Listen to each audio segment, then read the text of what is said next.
wonderful, wonderful job. Right about now, I want all of us to be upstanding. The Utawala Band from the Kenya Police Utawala Band will lead us in the national anthem and the East African anthem. So not as we were doing it yesterday. So this time it is a band that is going to lead us in the national anthem and the East African anthem.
As we're still standing, may I ask Bishop Kibet to lead us in a word of prayer. You can come to the front.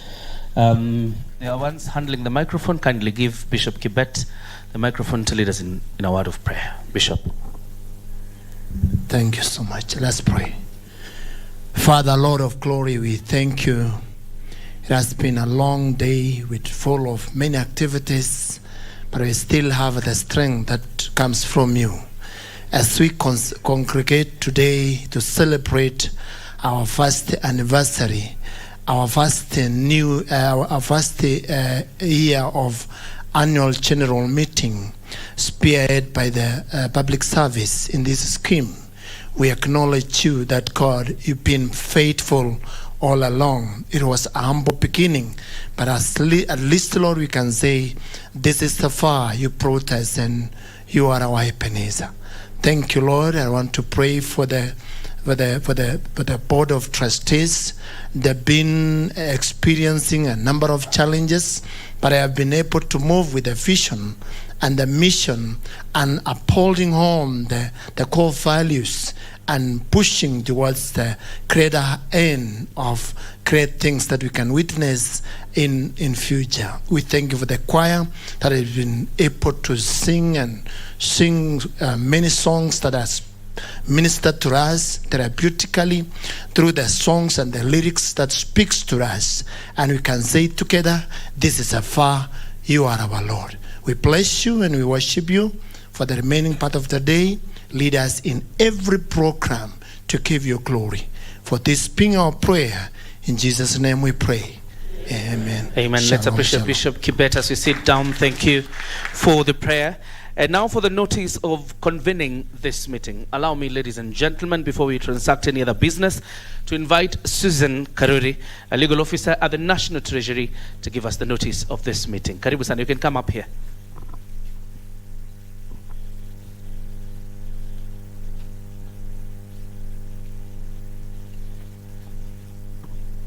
Good afternoon. So this is the notice of the hybrid AGM, notice of the first annual general meeting. Notice is hereby given that the annual general meeting of the Public Service Superannuation Scheme for the year ended 30th June 2022 will take place both physically and virtually on Friday 30th June 2023 at 10 a.m. The business to be transacted is as follows. 1. Opening prayers. 2. Reading of the notice convening the meeting. 3. Introductions. 4. Presentation of the chairman's report. 5. Remarks of the sponsor. 6. Presentation of the financial statements of the scheme for the year ended 30th June 2022. 7. Presentation of the auditor's report. 8. To receive the fund management report. 9. Presentation of custodian reports. 10. Presentation of the administration report. 11. Presentation of the secretariat report. 12.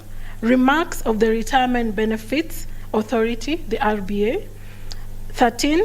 Presentation of the report of the remuneration of the trustees.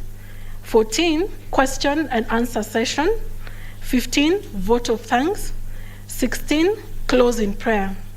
Members of the scheme are invited to register and participate virtually on Zoom via the link provided. The AGM will also be streamed live on one of the local TV stations and other online channels such as YouTube, Facebook, Instagram, and Twitter. Members with questions and or comments can send them to the AGM 2023 can send them to AGM 2023 at psss.go.ke or pssagm at cpf.or.ke. This is by the order of the Board of Trustees. Thank you. Room haina makofi, tupigie Susan makofi for a wonderful job. Thank you, Susan. Now, give the chair the microphone, or you can come here, chair. It's still in order, so that we can get a proposal in a second. Thank you so much, Susan, and good afternoon. This is the Titus Ndambuki, the chair of the Public Service Superannuation Scheme. This is time now to adopt the agenda of our meeting, our first AGM as members, and I will ask a member of the scheme to propose the agenda, and another member to second the agenda. Who is going to propose the agenda? You can give the microphone to... You give a mic to... My name is Juliet Nyambura. I'll be the proposer number 1. Thank you so much. Seconder is going to second the agenda of our meeting today. My name is Willis Okelo. I second. Thank you so much. Thank you, Chair. The meeting is properly convened. Let's appreciate ourselves, guys. And I know I'm the one standing between you and your lunch, but kindly give me a bright face a bit. We're going to be very quick in terms of executing this program. But first of all, let's appreciate the Board of Trustees. I will mention them and they will stand and wave as we appreciate them. First up is Titus Ndambuki, CBS, the chairperson of the Board of Trustees. You can wave, Chair. Tupigie makofi. We also have Agnes Mwenda, who is the vice chairperson of the Public Service Superannuation Scheme. Happy Agnes, tumpigie makofi. Let's appreciate her. We also have Michael A. Kageka, EBS, a trustee. Tumpigie makofi. Joan A. Machayo, a trustee, is also joining us online. Oh, she's here. Fantastic. Let's appreciate her. Tumpigie makofi. Mary Maungu. Is she with us? She's joining us online. Fantastic. Let's also appreciate her. Wix Mwedi Jenga. Tumpigie makofi. We also have John Matiangi. Is he with us? All right. Let's appreciate him in absentia. Rosemary Kuraru. Tumpigie makofi. Pamela Ochieng, also a trustee, makofi. And finally, your acting CEO and secretary to the board, Alice Nyariki. Makofi kwake. Thank you very much, ladies and gentlemen. I'm sure you want to know about the health of your accounts, right? and probably even talk about what will happen now after the increment. But before we do that, let me invite the Group Managing Director of CPF, that is Jose Akili, who is rushing somewhere else to make very brief statements. And as he comes, very quickly, every speaker, I've given you 5 minutes. If you can do with 2, the better. But when you see me standing, it's a point that you need to wind up. Karibu. Tumpigie makofi jamani. Thank you very much, Ms. MC. I actually will take only 2 minutes, so you can donate more time to somebody else. Okay. Ladies and gentlemen, members of the PSSS scheme, distinguished guests, ladies and gentlemen, I want to appreciate the Board of Trustees, led by the able chairman, for really organizing this event. I stand here as the Chief Administrator of your scheme. That is, the institution is CPF Financial Services, which has been providing administrative services to your scheme and helping the Board of Trustees to ensure that you are now able to access your member statements, I believe effective today, and you are also able to access other services through our branch network, which the officer who is going to come after me later on will advise about our branches where you can get information. We hope that it will be possible in the near future for you to be able to get the same services, if you wish, in all the branches of government where you come from. I want to say this is a very important event in the calendar of activities of this scheme. The scheme is going to be, I can predict, it's actually the largest in our country, and maybe in the near future in East and Central Africa. I know it because I chair Association of Pension Schemes across East and Central Africa through an organization we call ECASA. So the numbers will speak for themselves, because with a population of over 400,000 members and with the kind of contributions we are making, the scheme is growing at a very quick pace. Now, what is important is that this is your money.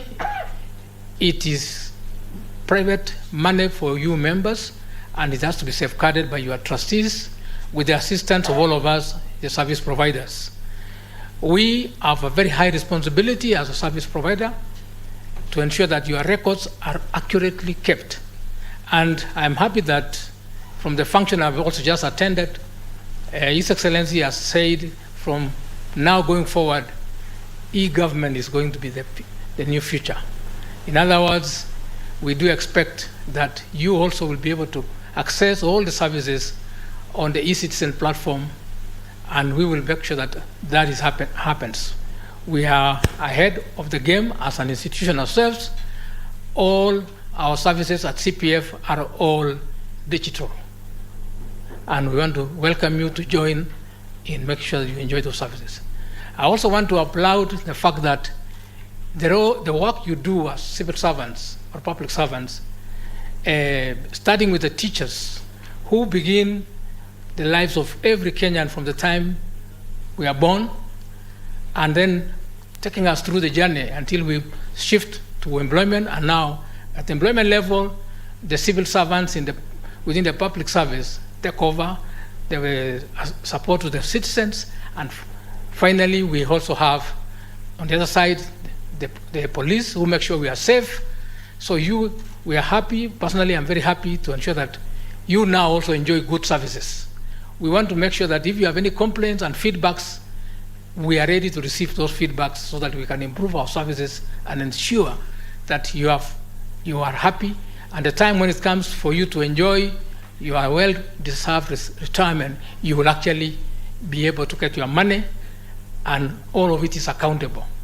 That is the structure we have put in place. We want to welcome you into a fraternity of schemes. We also manage other public service schemes, in public sector schemes in the country, and therefore you are just one of our very important clients, but of course one of our biggest, and we really are here with my team to ensure you have that service. And thank you, Mr. Chairman, for allowing me to speak, because I have to also rush to the airport to go to a function which head of state will also be presiding tomorrow morning. So thank you very much for allowing me, Bonansi, and I hand over. Thank you very much. Let's appreciate Bwana Hosea. I think in your time allocated, you have a balance of about 1.5 minutes. I don't even have the grace to allocate it to anybody else, so I will just retain the time. So ladies and gentlemen, help me welcome the chairperson of the Public Service Superannuation Scheme, Titus Dambuki, EBS, to present his report. Chair, makofi kwake as he comes.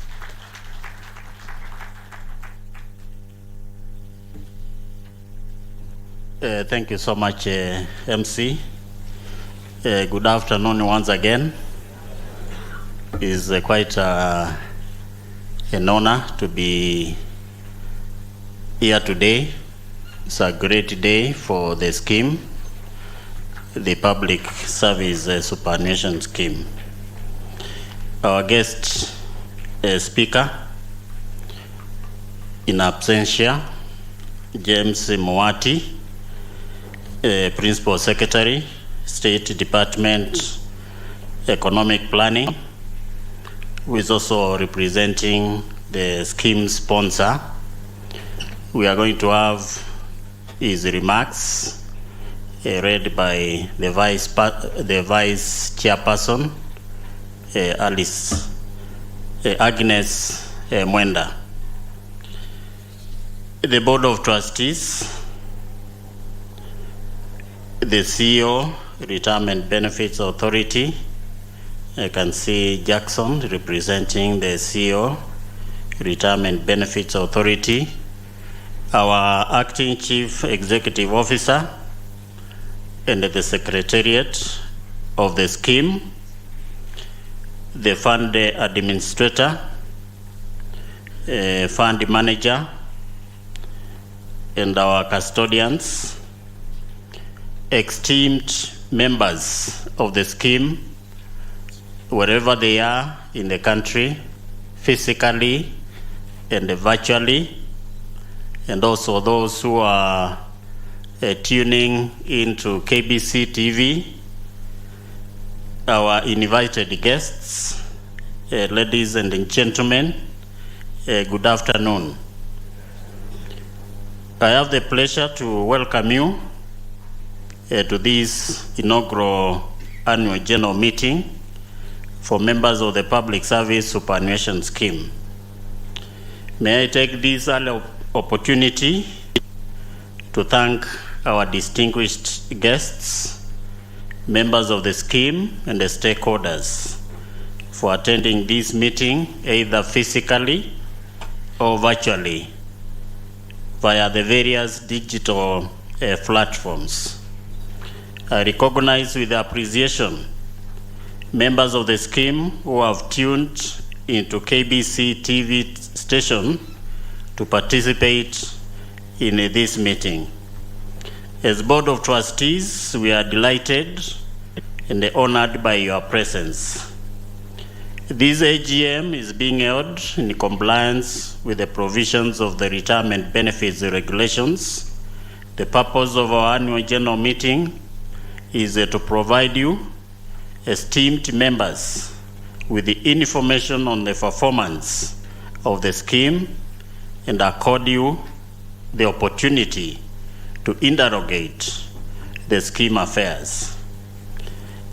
Members, ladies and gentlemen, as you may be aware, the Public Service Superannuation Scheme is a defined contribution pension scheme and is designed to cater for the retirement benefits of civil servants, teachers employed by the Teacher Service Commission, and the disciplined services personnel, including employees of the National Police Service, the Kenya Prison Service, and National Youth Service.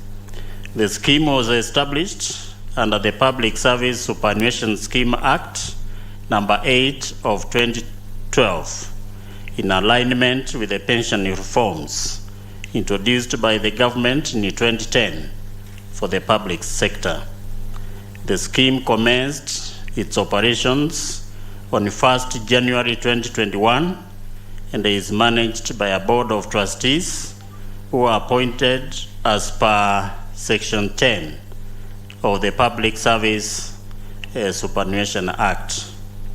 You have been introduced to the board of trustees. The members are here, and we thank them for what they have done so far. We have our Chief Executive Officer, Madam Alice Narik, with our Secretariat. Can we see the Secretariat, members of the Secretariat who are here? Can you stand?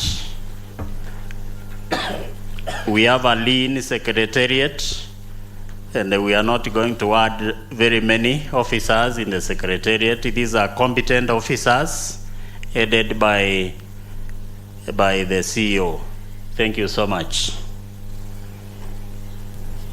Members of the scheme, ladies and gentlemen, I'm proud to inform you that the scheme has made impressive progress in instituting the necessary governance and operational structures.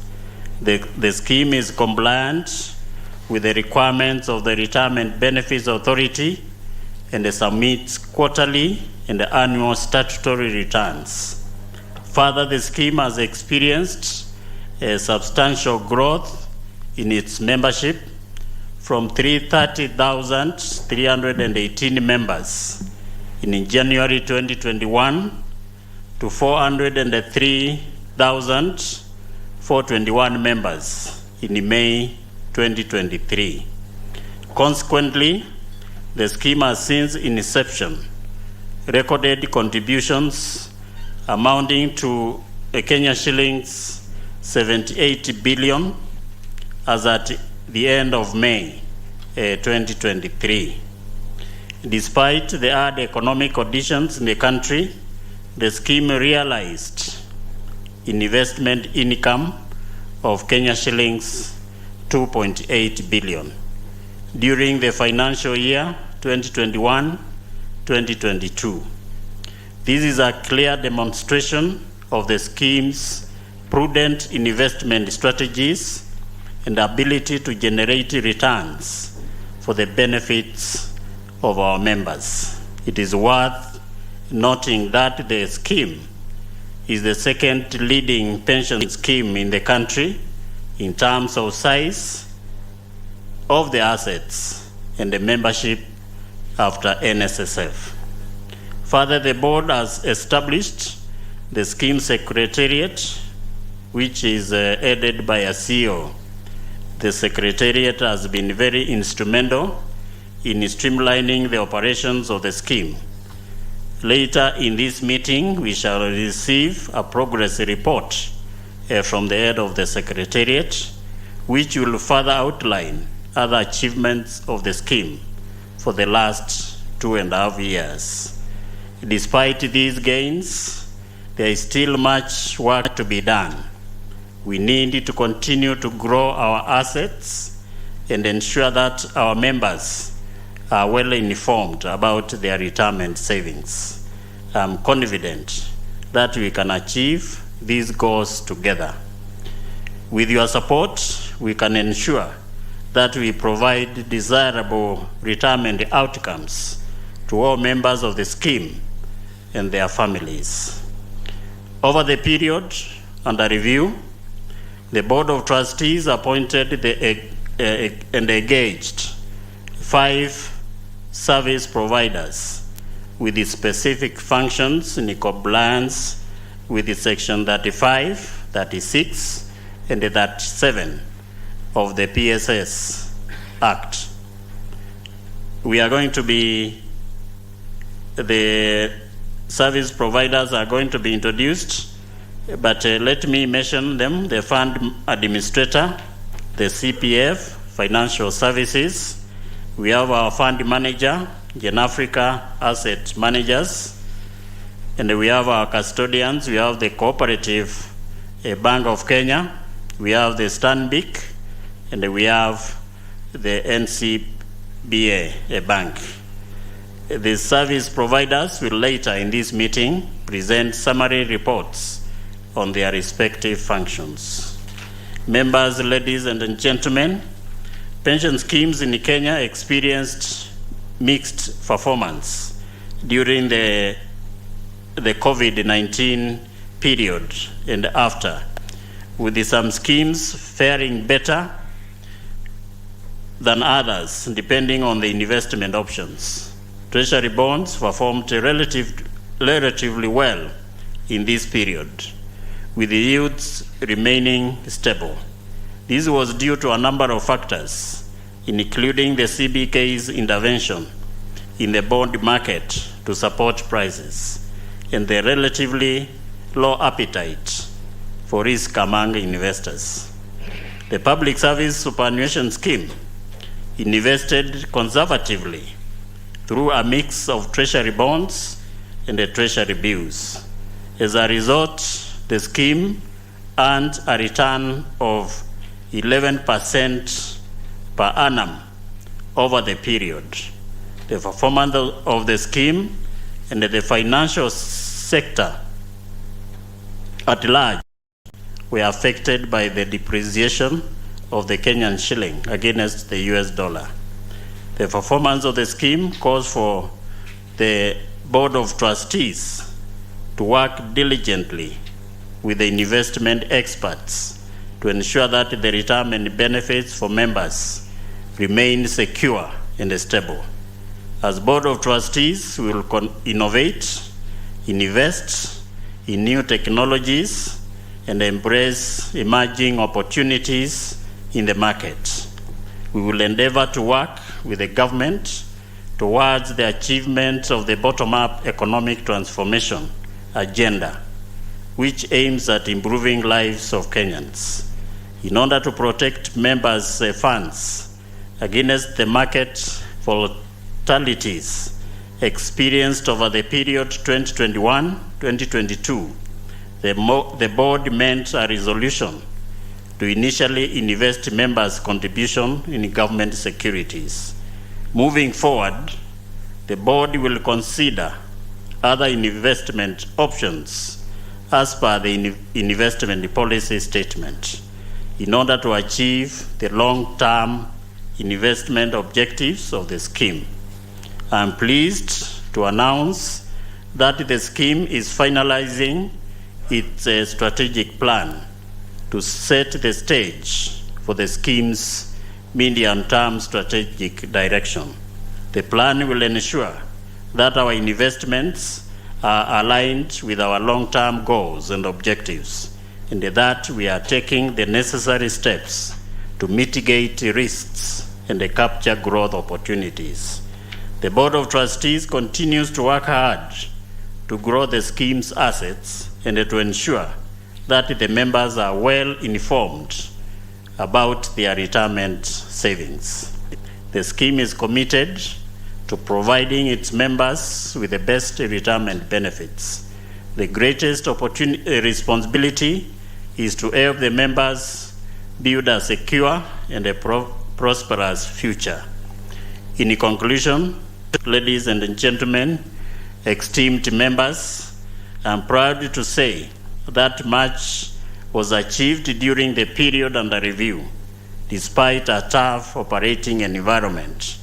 The scheme managed to navigate through a challenging economic environment and they remained resilient and poised for greater success in the coming years as we endeavor to diversify our investment portfolio across different asset classes in order to grow members' funds and support the economy of our country. The Board of Trustees wish to express sincere gratitude to our sponsor, the National Treasury and Economic Planning, for the unwavering support and the goodwill.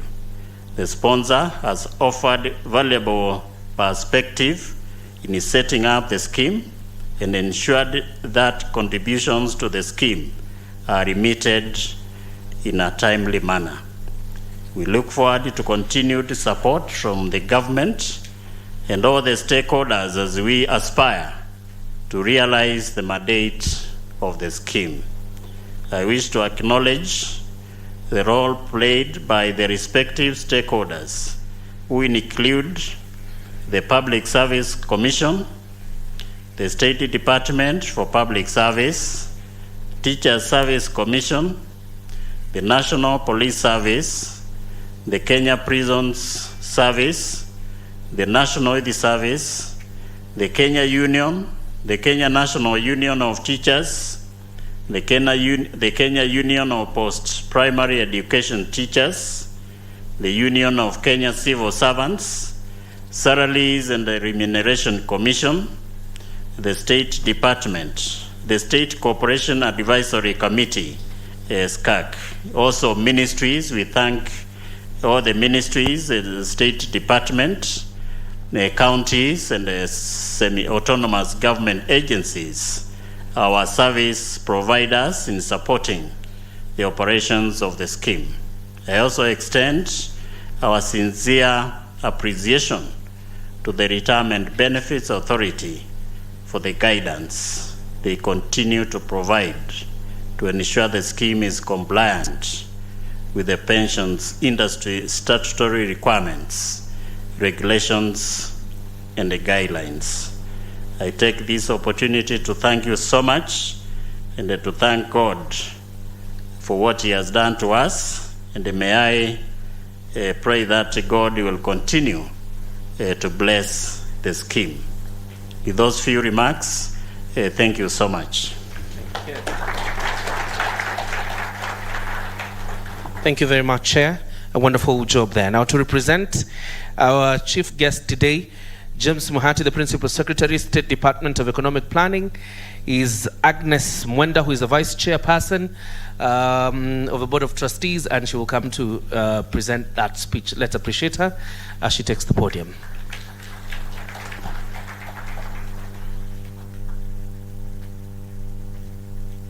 Thank you. Thank you very much. Good afternoon. Yeah, my name is Agnes Mwenda, Vice Chair, Public Service Superannuation Scheme. I stand before you this afternoon to read the speech from our guest of honor. This is a message from the Principal Secretary, State Department of Economic Planning, Mr. James Muhati. During this Public Service Superannuation Scheme inaugural annual general meeting held on Friday, 30th June 2023. The Principal Secretary is present, Chairperson and Board of Public Service Superannuation Scheme, representatives of Retirement Benefits Authority, distinguished members, invited guests, the Acting Chief Executive Officer, Public Service Superannuation Scheme, service providers, administrator, custodian, and fund manager. Ladies and gentlemen, we are gathered here today to celebrate a significant milestone in history of Public Service Superannuation Scheme. This auspicious occasion marks the first annual general meeting of the scheme since its inception on 1st January 2021. I extend my warmest welcome to all the distinguished members, invited guests, esteemed trustees, dedicated management, and service providers who have contributed. I extend my warmest welcome to the distinguished members, invited guests, esteemed trustees, dedicated management, and service providers who have contributed to the success of this remarkable event. As we gather here under the scheme, under the theme, Building a Secure Future Together, we reaffirm our commitment to ensuring a prosperous and secure future for Kenyans. This theme resonates deeply with the Kenya Kwanza development agenda, which seeks to transform our nation into a global, competitive, and prosperous country. A country that guarantees, amongst other, universal social security system, of which pension is a key component. The establishment of public the establishment of public service superannuation scheme is a testament to our dedication to building a secure future for our public servants. Is part of the extensive pension reforms introduced by the government to ensure sustainability of pension for public servants. Through these reforms, we have transitioned from non-contributory defined benefit scheme to a contributory scheme that covers civil servants, teachers under Teacher Service Commission, and personnel in disciplined service. The government's commitment to the growth and prosperity of pension sector in Kenya aligns perfectly with the goals of the Kenya Kwanza agenda. We recognize the vital role that retirement schemes play in mobilizing savings for economic prosperity. To support the growth of pension sector, the government has implemented various measures to operationalize the operationalization of the National Social Security Fund Act No. 2023 stands as a significant step towards enhancing accessibility and affordability of National Social Security Fund for all Kenyans. Furthermore, the establishment of the Public Service Superannuation Scheme demonstrates our dedication to providing sustainable retirement benefits for all public servants. To ensure the proper oversight and regulation of the sector, a robust legal framework has been developed in the pension sector, accompanied by the establishment of Retirement Benefits Authority as a supervisory body. This ensures the protection of members' interests and promotes prudent fund management and good governance principles. Additionally, the government is actively developing a comprehensive national pension policy framework in consultation with the key stakeholders to further enhance the sector's effectiveness. The government's vision is clear: to increase the number of Kenyans who are members of pension schemes. To achieve this, we have implemented a range of measures. Over the years, we have increased the tax relief on contributions and investments by pension schemes, making them more attractive and encouraging wider participation. Furthermore, we've introduced innovative pension products such as Kenya National Entrepreneur Saving Trust, KENEST, specifically designed for informal sector. Additionally, we have simplified the requirements for employers to offer pension schemes to their employees, promoting broader coverage and inclusivity. By expanding pension solutions and coverage, we empower individuals to take control of their financial future and contribute to the economic development of our country. Through strategic investment in major infrastructural projects, we can achieve self-reliance and reduce our reliance on foreign loans. The capital injected into the economy through pension schemes stimulates growth, creates job opportunities, and fuels development across various sectors. The Public Service Superannuation Scheme has a profound impact on the social welfare and equality of our public servants.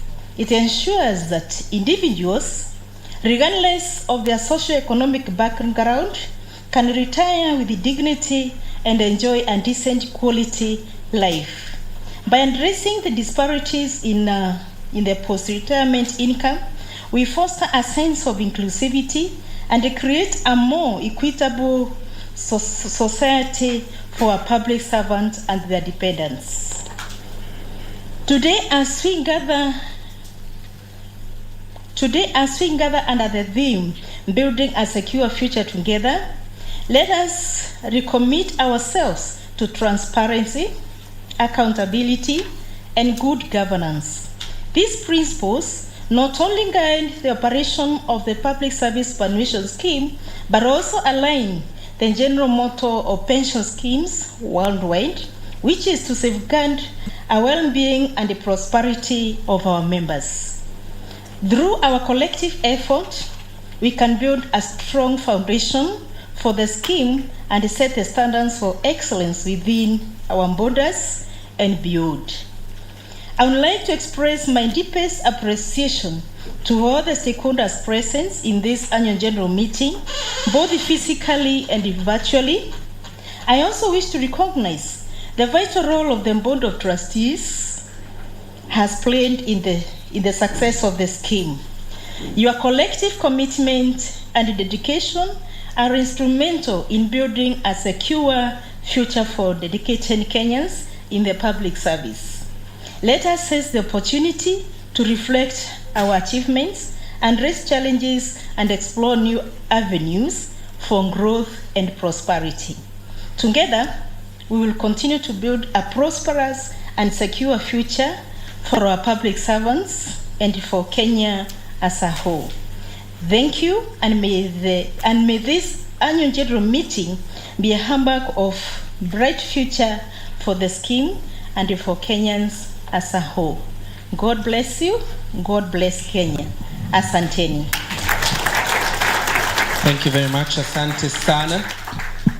That's the speech by the PS. We want to thank the PS, James Mahati, for that speech, and of course the presentation by Agnes. Thank you very much. Now we're getting to a very critical stage, and that is a presentation of reports, and we'll start with the financial statements of a scheme for the year ended 30th June 2022. To do that is Joseph Rono, the Group Executive Director, CPF Financial Services. And because this report is being uploaded on the portal, we request you to be very fast. Much of what you present will be available on the portal. Karibu sana, Rono.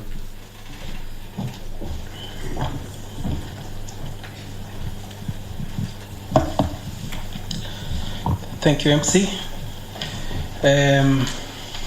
The PS in his absentia for State Department for Economic Planning, Chairman, Board of Trustees, both present physically and virtually, our regulator, fellow service providers, distinguished ladies and gentlemen, good afternoon. Yes, so I'll run you through the financial statements for the 18 months period ended 30th of June 2022. And just to mention that part of the responsibility as anchored in the Retirement Benefits Act of the administrator is to help the Board of Trustees keep what we call proper books of accounts. So we did keep books of accounts, and the same was subjected to audit. So I'll run you through the financials, and then the auditor will give his audit opinion. So if you have the booklet with you, I want us to turn to page number 25. Page number 25 is a statement of financial performance. For a typical, if it was a company, this will be the P&L. This is basically the scorecard in terms of how we've performed during that financial period. In terms of, if you can go back to the previous, yes, the person who is running us through the slides. Yes, if you look at that particular page, the revenue attributed to members, this is basically contributions received from our members, was 41 billion 418 million 455 563.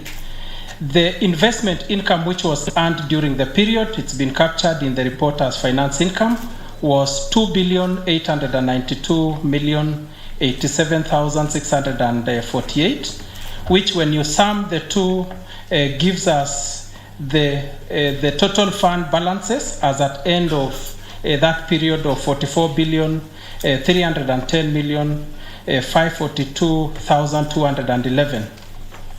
If we can turn to the next slide, this is basically a statement of financial position. Sorry for that correction on your booklet.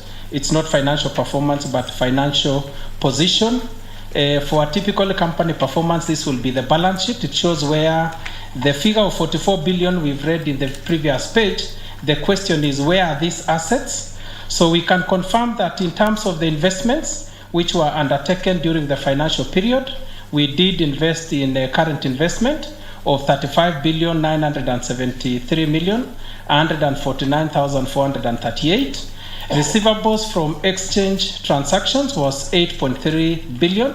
This was basically contributions which fell due during that financial period, which was paid after the end of that financial period.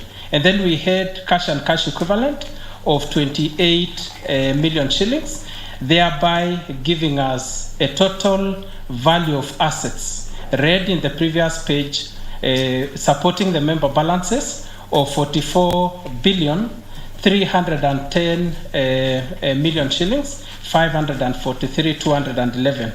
If you turn to page number 27, that is not captured in the slides on the screen.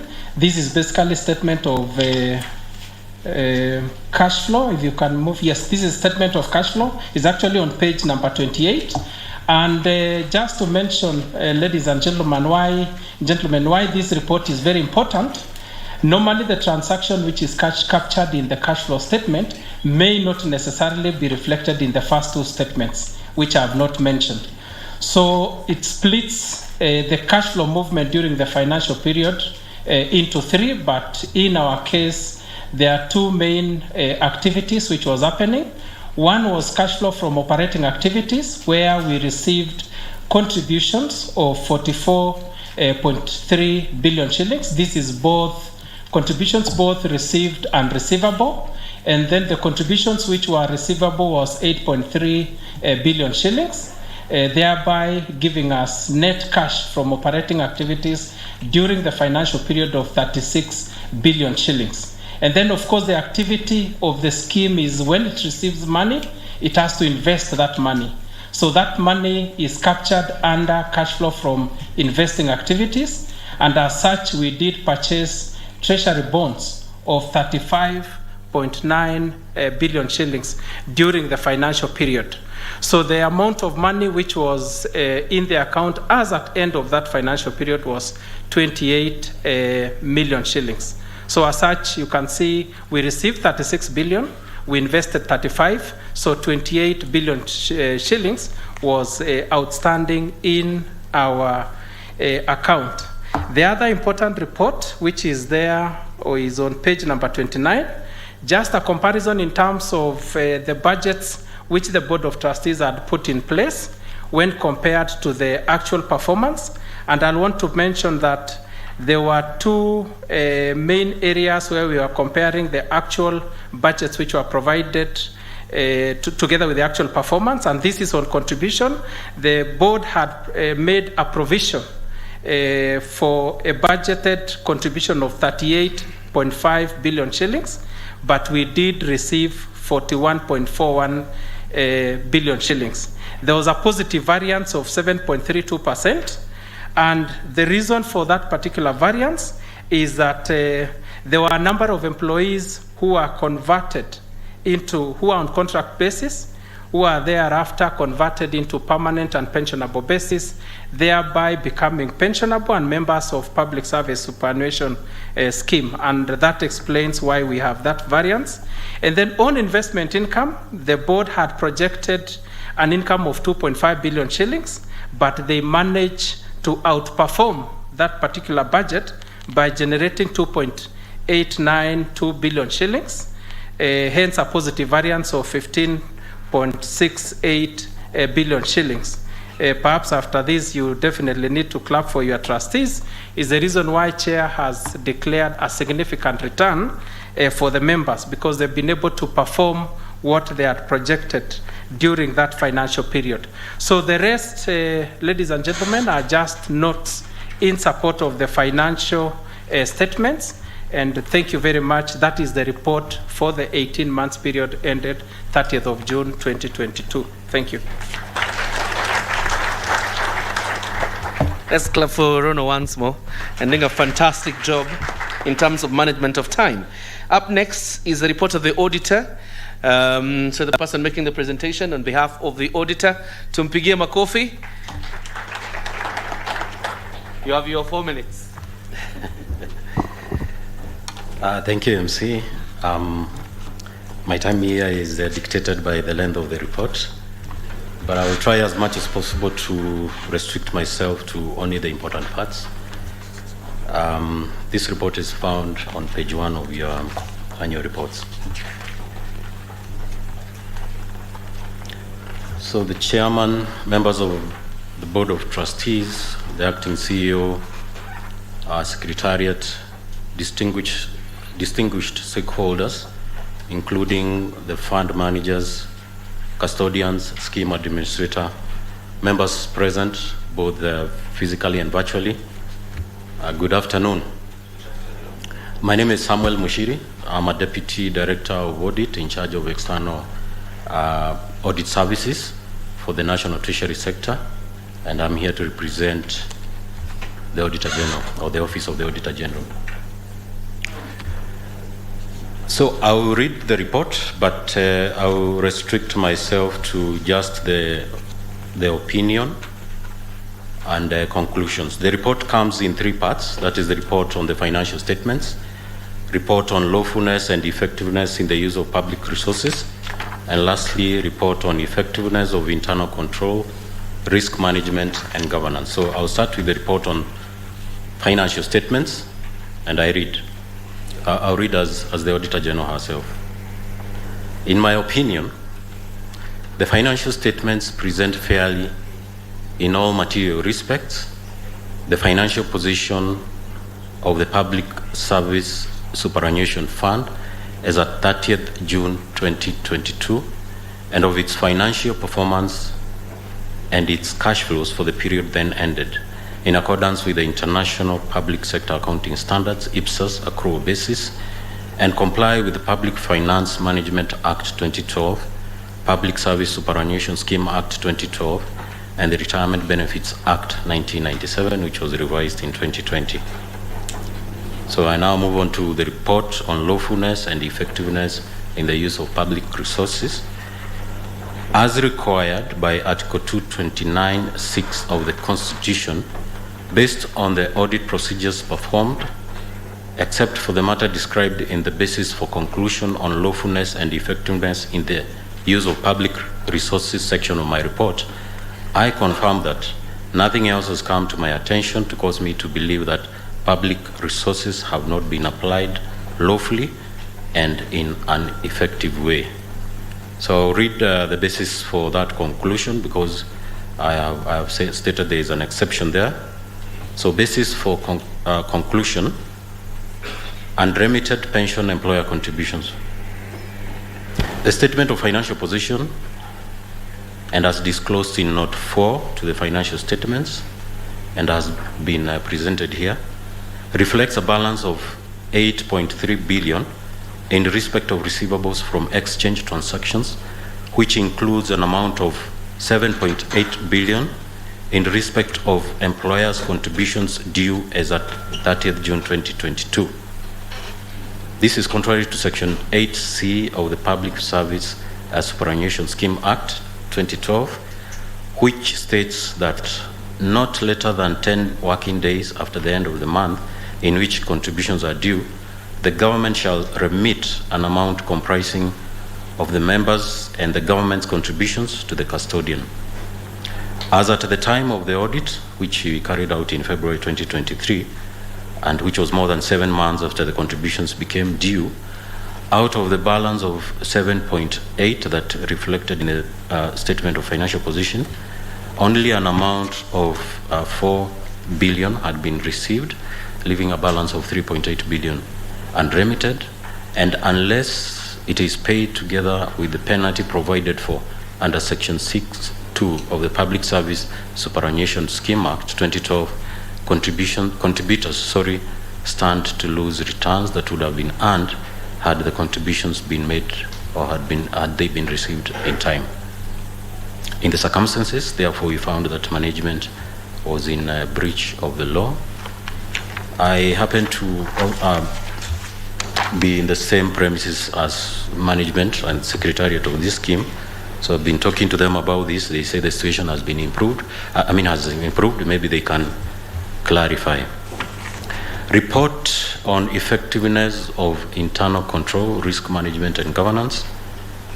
As required by Section 7.1 of the Public Audit Act 2015, based on the audit procedures performed, I confirm that nothing has come to my attention to cause me to believe that internal controls, risk management and overall governance were not effective. There was no exception in that report, so we found everything to be okay regarding effectiveness of internal controls, risk management and governance. So this report is signed by CPA Nancy Gadongo, CBS, Auditor General, Nairobi, 8th March 2023. Once again, I thank management for the cooperation that they accorded our team. Thank you, Chair. That will be all.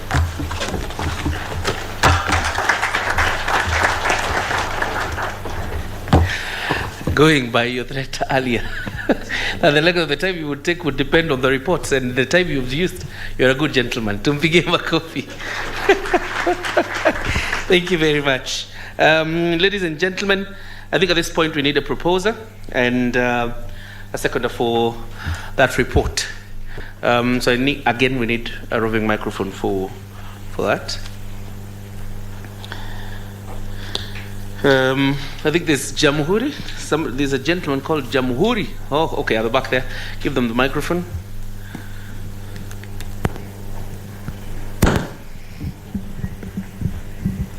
My name's Jamhuri Labarakwe. I propose.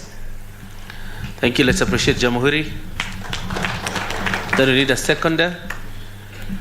Daktari, go ahead. Dr. Samson Momo, a member of the scheme, and ideally second the audit of the report. Thank you. Fantastic. Let's appreciate ourselves. We're making some very good progress. Now, ladies and gentlemen, allow me to bring Steve Biko, the General Africa Asset Managers, and they have a presentation of the fund management report. Tumpigie Biko makofi. Hivyo ndio mnapiga makofi ni njaa.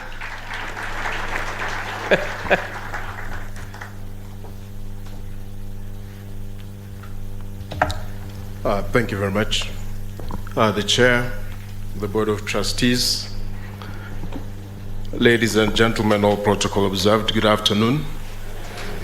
My name is Steve Biko from Gen Africa. I'm the Chief Investment Officer. It is our privilege to be here before you in this inaugural AGM for the PSS scheme. Please accept our gratitude and greetings from the board and management.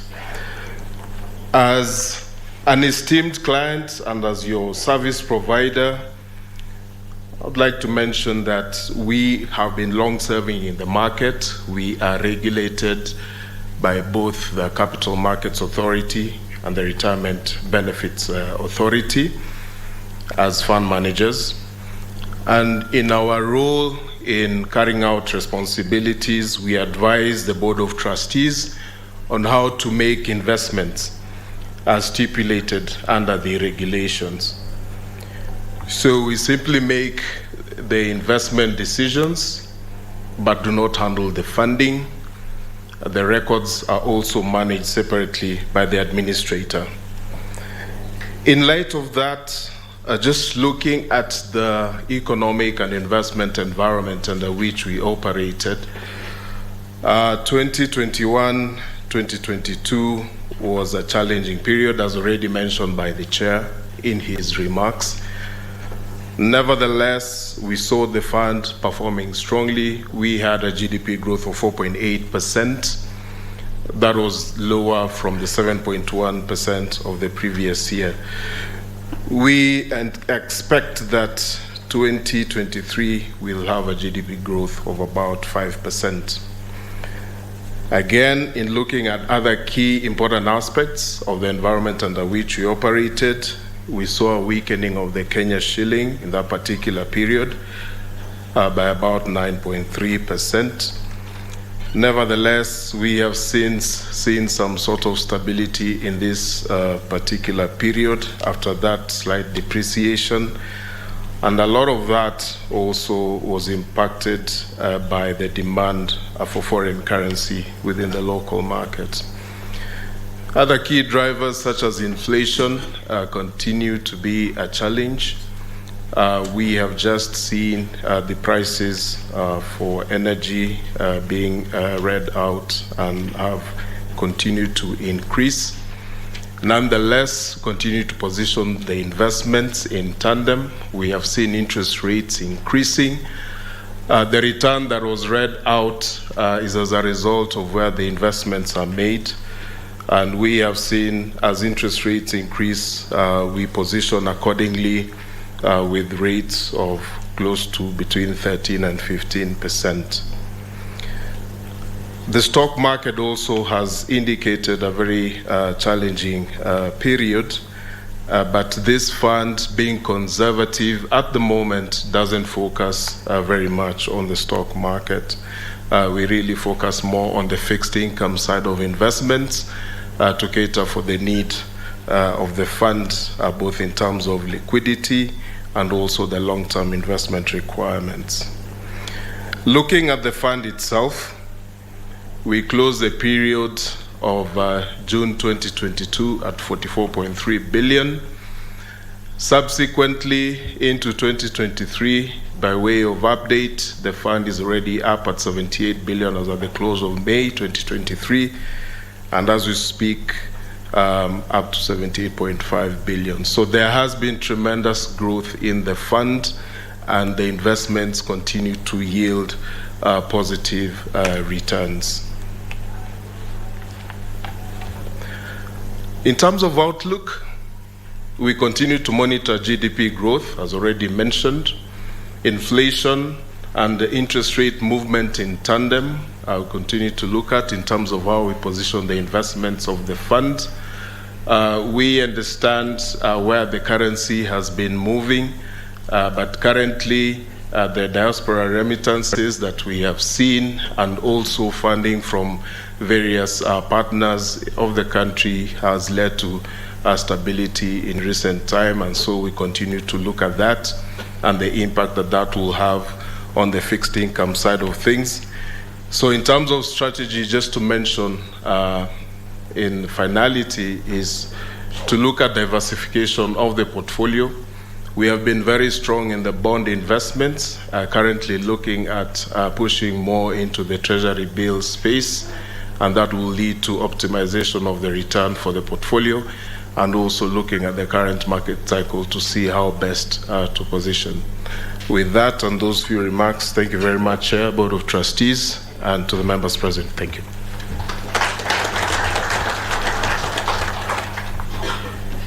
Thank you very much, Stephen. I think you guys are not appreciating yourselves the way it should, because, I mean,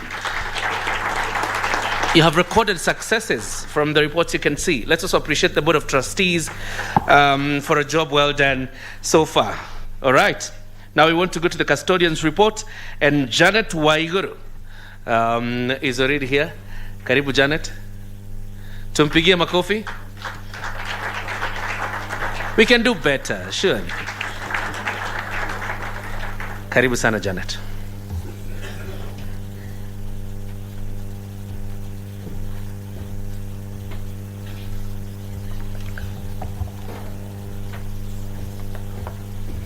Chairman, Board of Trustees, trustees present physically and virtually, members of the scheme present and also present virtually, our representative from our regulator, Retirement Benefits Authority, fellow service providers, distinguished guests, good afternoon. We, as your custodians, are honored to be part of the inaugural AGM.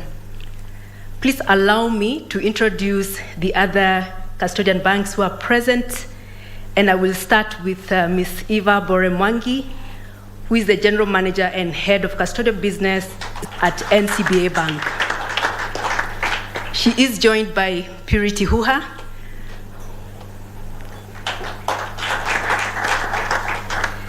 Mr. Eden Kaberere, who is the Head of Investor and Custodial Services at the Cooperative Bank of Kenya, and myself as Janet Oigoro, Head of Investor Services at Stanbic Bank. You will be delighted to note that as your custodian banks, we are licensed by the we have three regulators. That's how many there are. So our principal regulator is the central bank, as commercial banks, the Retirement Benefits Authority, as to be able to offer these services to pension schemes, and the Capital Markets Authority. So our role as the custodian is to ensure safekeeping, and safekeeping primarily means ensuring that the assets of the scheme are safe. In whichever investment that the fund manager undertakes under the instruction of the Board of Trustees, we are required to ensure that those are held securely. We are also required to ensure that we provide the segregation and independence of the assets of the scheme, both from the scheme sponsor, from the board, and from the other service providers. So it is therefore our responsibility to ensure that we have segregated accounts for this scheme to hold the assets, and we work in partnership with the fund manager to ensure that as they undertake those investments, we are able to ensure the delivery of the funds and the delivery of the funds in as far as settlement is concerned, and receiving the assets that have been procured. It is also our responsibility to ensure that we file returns to the regulator. Again, this just ensures that there are checks and balances in reporting to the regulator in terms of the funds. And to be able to do that, we must ensure that we have measures within our organizations to mitigate the risks that are attached in the investment process. So even as we stand here as your custodians, we have a team that works with us to ensure that we provide segregation of duties in ensuring that no one person can undertake a transaction from beginning to the end. We also ensure that the assets are registered in a nominee name, and this also ensures that there's segregation between our respective banks' assets and those of our clients, such as yourselves. We undertake quarterly reconciliations, monthly reconciliations, and also quarterly reconciliations to the other service providers to ensure that any difference, if at all, is explained to the Board of Trustees. And it is also our responsibility, as I mentioned earlier, to file returns to our regulator, which then they are able to compare back to the other returns that are filed by the other service providers. We also work hand in glove with the auditors of the scheme to also ensure that we are able to account for any money that you're contributing in as far as the assets, the investments of the assets, and how the funds have been invested. So as we look at the period that we are reporting on, we'll just give you a view of the assets that we held as at 31st of May. If we can move to the next slide, please. And you can see that the scheme assets are distributed to the 3 custodian banks, and on aggregate, we had about 77.7 billion in our custody. Thank you.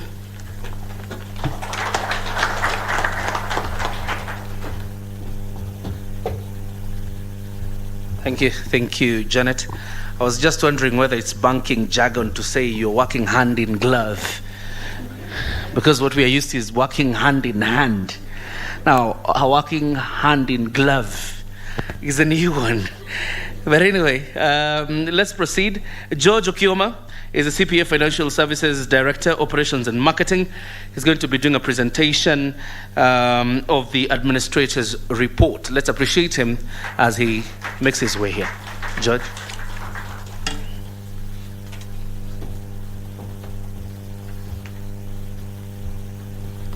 Thank you. Chief guest in absentia, Chair, Board of Trustees, the members, fellow stakeholders, RBA representative, members present, and those who are watching us virtually, good afternoon. I would want to take this opportunity, first of all, to appreciate for the opportunity to share with you in this inaugural occasion the report of the administrator by CPA Financial Services. We are registered by the Retirement Benefits Authority to offer administration services to pension schemes, and we want to confirm to you that during the period for the 18 months which is under reporting, we offer those services to the scheme. We want to just take you through, MC, just in a few minutes, what is the role of the administrator. Largely, we are the ones who are member-facing, and any issues touching on members will many at times come to us. Our role as the pension scheme administrator is to keep records. When those payroll schedules are done, they are sent to us for purposes of keeping record. We maintain that record from the day a member is employed or the day a member joins the scheme until such a time that the member exits the scheme. You exit either through retirement or through resignation or through death. In all those instances, the pension administrator will work with you in this journey to make sure that every year and every month of your contributions are kept up to date. The income that was declared in the 18 months period, it's our job to make sure that it has been credited to your account. And therefore, at the end of the financial year, we issue a member statement confirming your assets or your member balance value as at that time. And so therefore, the one under reporting, remember this scheme was established and it came into operationalization from 1st January, from January 2021. And therefore, for those 18 months, some of you could be asking what happened to our period in the past. Just to confirm to you that the regulations and the Act has provided for the safety of your service in the past. That is the service to 1st January 2021. It is well preserved in the old scheme for those members who were members of the old scheme under Cap 189. And therefore, those benefits, in the event of you leaving, they will be paid to you at the point of leaving, both into the scheme, such that then, just to confirm to you that nothing is lost, in case you haven't seen that in your member statement. The pension scheme you are in under the PSSS Act is called a pension scheme, meaning on retirement, you will get 1/3 of your savings as what you've saved as a cash lump sum, and 2/3 will be paid to you as a monthly pension, in retirement. So therefore, all that cumulatively, what is important is the contributions are kept up to date. Of course, as much as possible, the fund manager, together with the advice of the trustees, is to make sure that the returns are optimized such that then you are able to get a good return. And therefore, this is a departure from the past, but what is important is that on retirement, you will be getting a monthly pension which will be paid in what's called either in form of an annuity, that's a monthly regular pension which is purchased from an insurance company, or from what's called an income drawdown, which will be maintained by the scheme.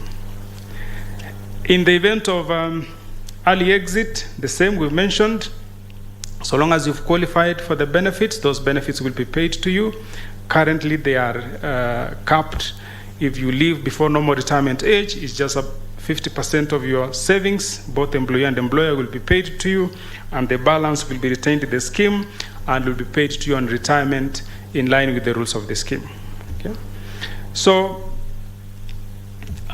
next, please.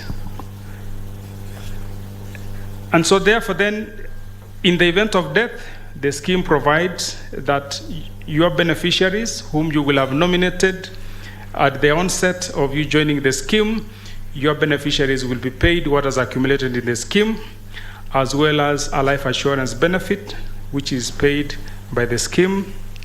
That will be paid to you as a multiple of 5 times your annual pensionable salary. That is what is paid. Just to note that your contributions into the scheme at the onset were basically in line with the provisions in the Act, were provided that in year 1 of the scheme, they were at 2.5% of your salary. That was in 2021. In 2022, that was graduated to 5%. And in 2023, it now settled at 7.5%. So that's what you've been contributing. And the employer, with the government of Kenya, has been matching at 15% year on year. So that is now, we are now at, going forward, your contributions into the scheme are set at 7.5% of your basic salary, your contribution, and then the government will make 15%. So all that combined is then put in place. The role of the administrators I've mentioned again is to keep those records every month, such that at the end of the year, we are able to again look at what the accounts have generated in terms of the investment income. Once that investment income has been audited by the trustees, by the auditor, the trustees have adopted the accounts, the income then is distributed to you, and you will be able then to get a statement. So we repeat that process year on year until the member exits the scheme. But we are always available to make sure that we stand with the member in terms of advice whenever circumstances around their lives change. Things like you are supposed to nominate your beneficiaries. It is important that you always keep updating your beneficiaries, because pension benefits largely are paid in line with your wishes in what's called a nomination of beneficiary form, which I'm sure has been shared with you. And we always advise that so long as those circumstances around your life have changed and you want to change your nominated beneficiaries, please always make sure you do that together with the support from the administrator and the secretariat, who are always available to support. Okay. Just finally then to mention that we have a branch network which is available to support you. As an administrator, we have a branch network across the country, 9 branch offices. We work together with the secretariat, and that this information is available, and I'm sure soon you will be able to find it at the Huduma centers, where then you will be able to get all the relevant support that we are able to support you as members. Finally, is just to let you know how to access your statements. We have 2 channels. That is the USSD channel, *378#, which is available to you. If you dial that, you should be able to register and actually access your statement. You will be able to see at least the last 5 contributions which have come in, as well as a consolidated statement. But also, if you log into the website, both at the PSSS and also on our website, you will be able to log in, put in your credentials, and download your statement. All that process has been provided for in the documentation that is available to you. Thank you so much. Thank you very much. And of course, I saw some people dial that USSD code. Probably you can tell us the experience after this. And now, ladies and gentlemen, Alice Nyariki is a CEO, acting CEO, Public Service Superannuation Scheme. She's going to make a presentation, the report for the Secretariat. Tumpigie makofi.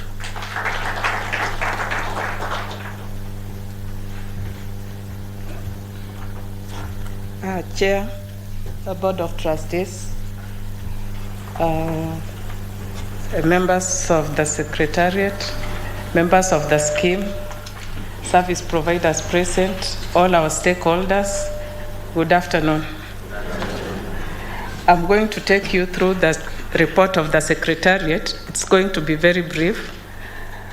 I will give you the outline. The report is on governance, compliance status, and other operations that we've done within the scheme. Under the governance structure, we have the trustees, as the chair mentioned. We have 9 trustees. and the trustees have been appointed under Section 10. They were appointed 3 months prior to the commencement of the scheme. Then under that, we have the CEO and the management. The management is lean. We are about 20 of us who manage the scheme. We also have service providers whom you've all seen speak to us today. We have the fund manager, we have the custodians, and we have the fund administrator. Our role as secretariat is to manage the board affairs, manage the scheme affairs on a day-to-day basis. We facilitate the benefit processing and communication for the scheme. We also take member education. We've been doing member education supported by the fund administrator. We do records management for the scheme. We also develop policies for the scheme in liaison with the service providers. And we are the link between the service providers and the trustees. We are also the link between the ministries and the service provider, especially the administrator. So that's majorly our role. And in terms of compliance, we've complied in most aspects of the scheme. The constitution of the Board of Trustees, as I've said, has already been constituted. It was constituted prior to the commencement of the scheme. Largely, that was a big compliance by the government. Then we have the Board of Trustee meetings, which we've complied. The trustees hold their meetings regularly as required by the law. They also have board committees. We have the investment committee, we have the HRM and finance committee, we have the benefits committee, and we also have the audit and risk committee. So these committees support the board, the full board in the business of the board. Appointment of service providers, you've seen we've complied. We have all the service providers on board, and they are assisting the Board of Trustees with the investments and custody and management of scheme affairs. We are also regulated by RBA. We've been registered as a pension scheme, and so we've complied with the registration certificate that we have. We've also registered with the KRA, and with that we've complied. So the members of the scheme are exempted from tax.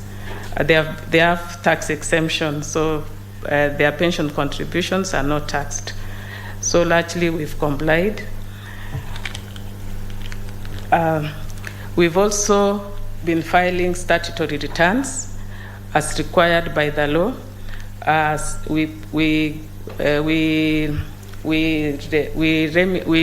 supply the RBA with the reports that they require, and also our sponsor, we give them our reports. So we've complied with that one as well. Then preparation of the audited accounts. The auditor, we've also submitted those audited accounts to RBA. We also have an investment policy statement which guides the investment strategy of the scheme, and this we've also complied as required by the Retirement Benefits Authority.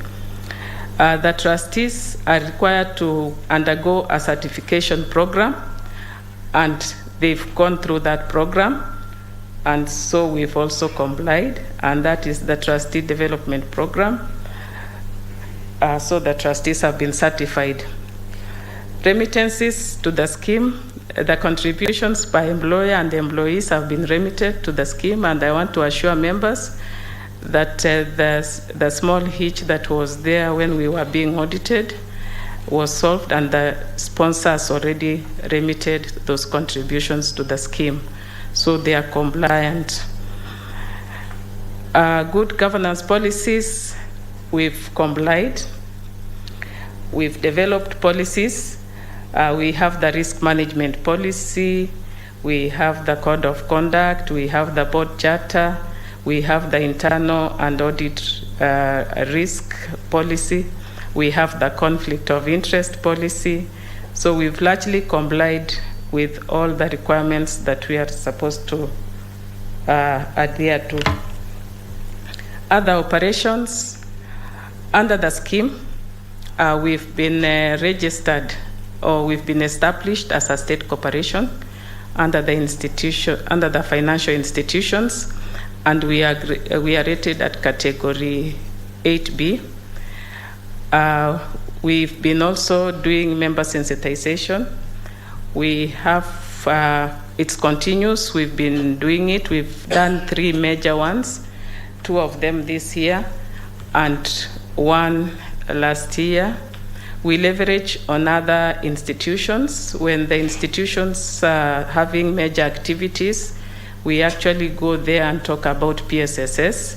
So largely, we've sensitized quite a number, but we are still doing it. We will continue sensitizing. And next financial year, by August, we are planning other sensitization activities. So we have complied with member education. We have developed a strategic plan, and it's at the tail end. It's about 90% complete. So we believe by the first quarter of the next financial year, we'll be having the financial plan that will guide us, the scheme activities going forward.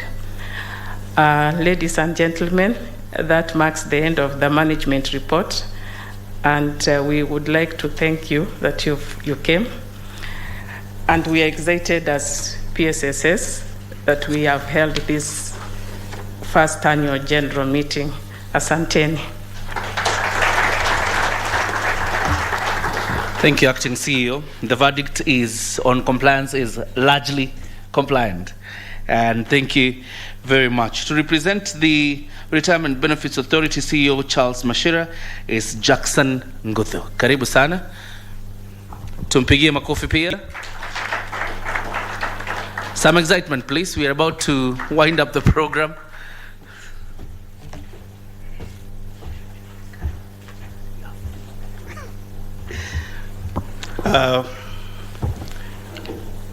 The Chair Board of Trustees who are here, service providers, and distinguished members, good afternoon. My name is Jackson Nguthu. I'm the Director in charge of supervision, and I'm representing our CEO, Charles Mashiro, who's not able to come. And I would just want to mention that this is a very good day for us. We have seen the birth of this scheme, the registration, and we have worked together with the Board of Trustees to ensure that the scheme is managed well. We have had sessions with the Board of Trustees to train them to ensure that whatever they do it in accordance to the law, and also to ensure that all the risks which are inherent in the scheme, they are managed. So we have worked together with the Board of Trustees, and I'll confirm that the trustees have done very well. Now, people have been talking about RBA. Who is RBA?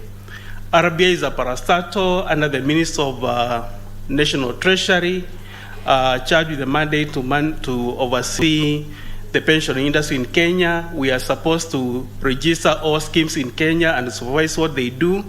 We are also supposed to protect the interests of members like the members who are here and those who have joined us virtually, to ensure that your rights are protected, and also to ensure that the investments are done in the good way.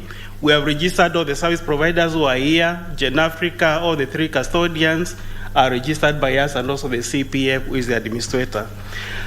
In terms of the compliance of the scheme, I need to confirm that what we have been told is true. Contributions have been remitted, and we have been receiving reports from the service providers, and I need to confirm this.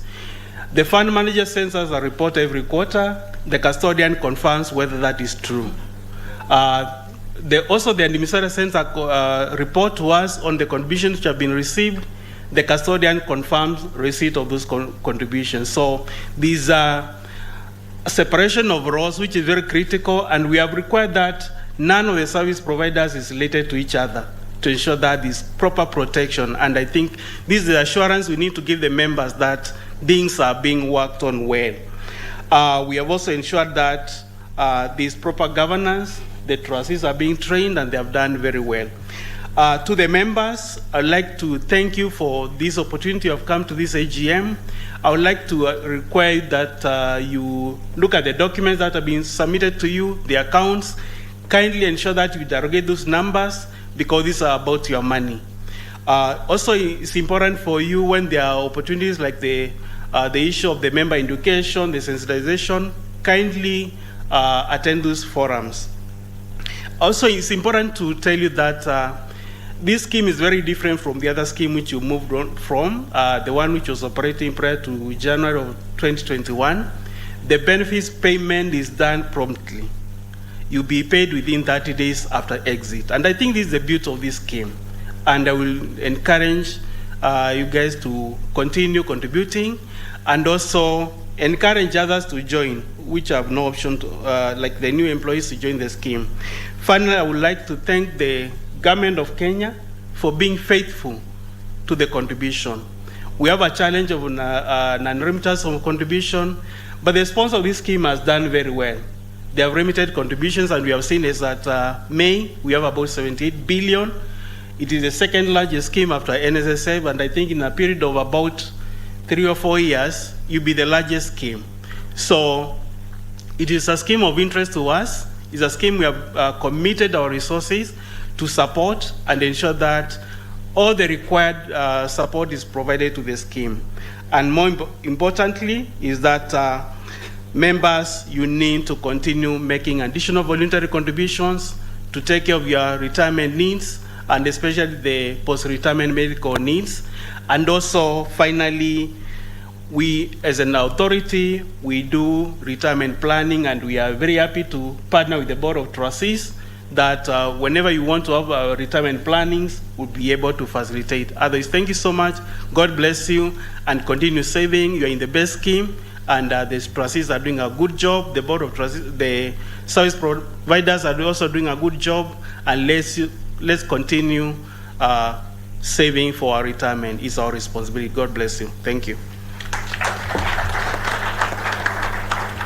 Thank you, Ngudu. A mark of approval from the Retirement Benefits Authority. Ladies and gentlemen, we are coming to the tail end of this program. George Okioma is a favorite in the program, so I'm asking you back once more to do the presentation on the remuneration of trustees, and then we'll be kind of closing. George.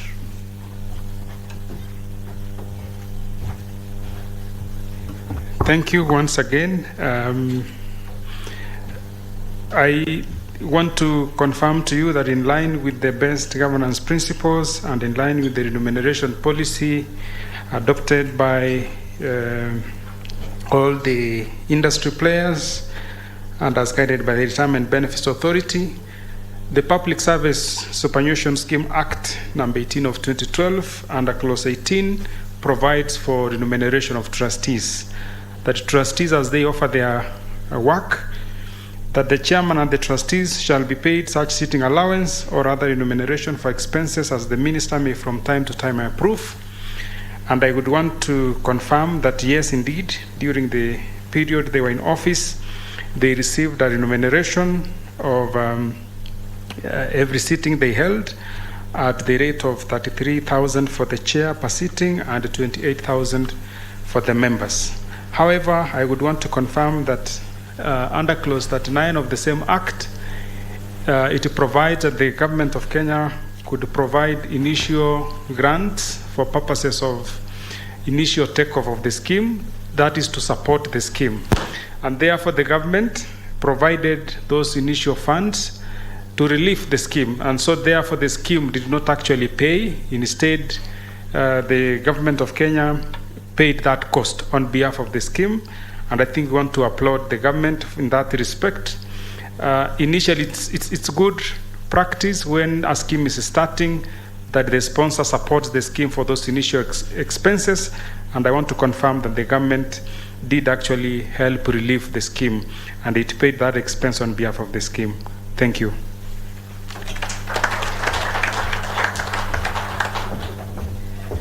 Thank you, Judge. and of course for confirming that they were paid by the government of the Republic of Kenya. That's why you're going to ask them questions, right? So I want to have about 3 roaming microphones. We are in the Q&A session. So if you have a question, you shoot directly to the person you want to field your question. You shoot, and I'm sure they will shoot up with an answer. So if you have a question, just lift up your hand, and we will give you the opportunity to ask. You shoot your question, then the person you have shot the question to will shoot up with an answer. You have questions? Your members really appear to be very satisfied with the job you're doing. Guys, there's a question? Yeah, go ahead. I'm only going to take 5, so that's the first. Go ahead. Okay, thank you. My name is George Gibore. I'm a member, but I also represent the clinical officers in the country. My question is regarding page 25, and also in regard to what Georgie has responded, that our trustees are paid by the government. So this shows that the expenses are 0. Does it mean that this scheme never spent anything in terms of administrative costs, sensitization, or another expenses? Thank you. That's the question on expenses. I was actually hoping you would ask whether the scheme will support you as you go on strike. Thank you, Gibore. Another question? I'm already standing. Okay. My name's Adam Katana Shahenza. I'm a member of the scheme.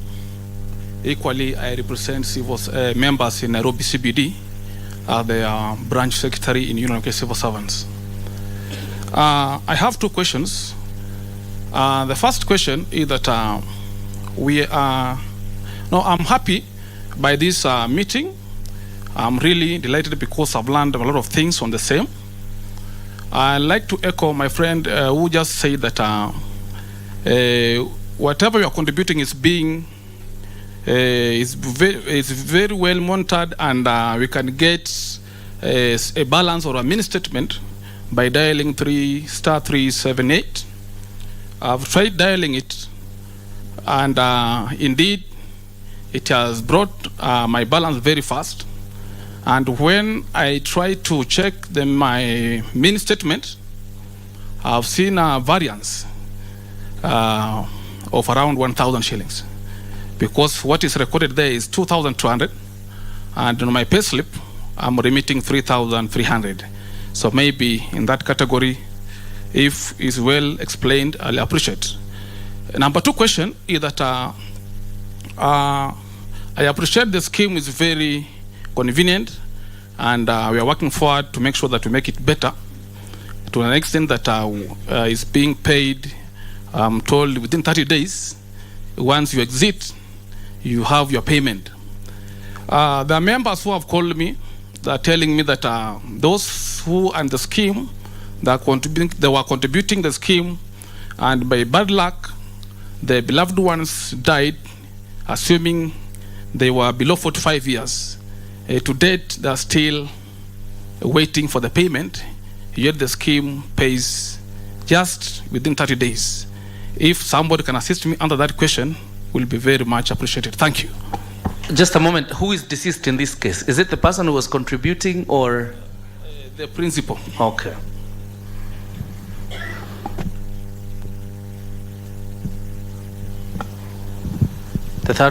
The third one, we're taking 5. My name is Vivian Andai, and I'm a member. According to our last meeting, which we had at the Kenya School of Government, we were told there was the PSS had negotiated for NSSF contribution. There was a certain tier which you were not supposed to contribute. I would like you to clarify which tier is that, and are we still contributing the other tier? The second question, what is the computation for the 2/3 monthly pension that we are supposed to earn after retirement? And then lastly, we have been contributing in the other scheme, the government scheme, until 2021 when we began contributing to this new PSSS. What happens to the former contribution? Is it going to be carried forward to the PSS, or we will be paid, we are supposed to be paid by the former scheme? Thank you. All right. The fourth person.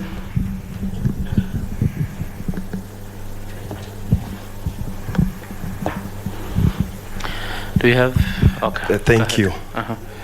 My name is Francis Yibo from Kupet, Nairobi branch. I have one question, and the other one is just a concern. I'll start with the concern. I'm a member, of course, of the scheme. Most of our members would really want the board to stick to the bond, the treasury bills and bond investment, so that they don't go to other investment like the housing thing by the government. And if they're supposed to go to such kind of investment, maybe they should loan the government, so that at the end of the day, if the house thing does not bring returns, the government will still pay us. So we don't invest in investments that will end up making members to have losses. And they have done that before in the circles and in other places. So please, they're really requesting you stick to the government bills and the treasury bills and bonds.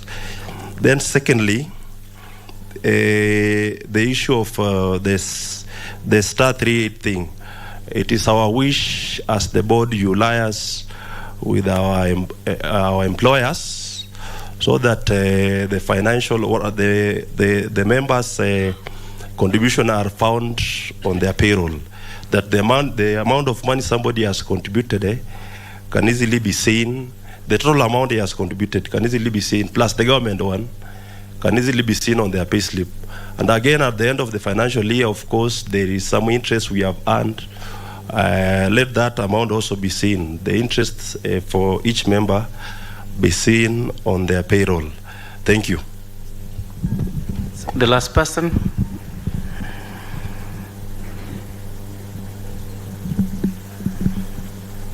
Do we have? So I assume by consensus that we don't have. Now we throw it to the speakers to respond to the questions. All right. In no particular order, I think we can respond to the questions asked. They are very genuine concerns. I'm not sure it will take more than 2 minutes, for each response. So who do we start with? Do we start with... I think we start with Okioma. Okay. The scheme paid anything. I think there was a question from the board. Which is the board? Gibbo.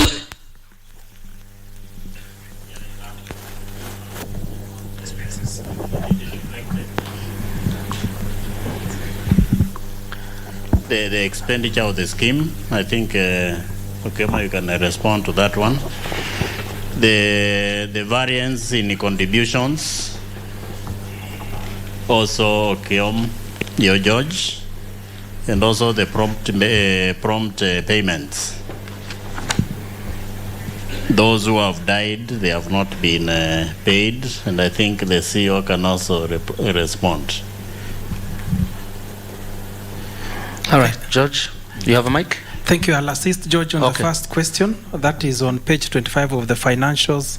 I think Ibore was asking whether the expenses were really not incurred. And I'll want to mention to Kibore that and the general members is that the reason why you are seeing expenses reading 0 is that George had mentioned about Section 39A of the PSS Act, which provides that in the initial year, the sponsor will be supporting the scheme in terms of expenses. That is the only reason why you've not seen expenses being shouldered by the scheme. So the government of Kenya shouldered expenses during the first year, but definitely going forward, costs related, especially to service providers, the fund manager, custodians, and us as administrators will be paid by the scheme. Thank you.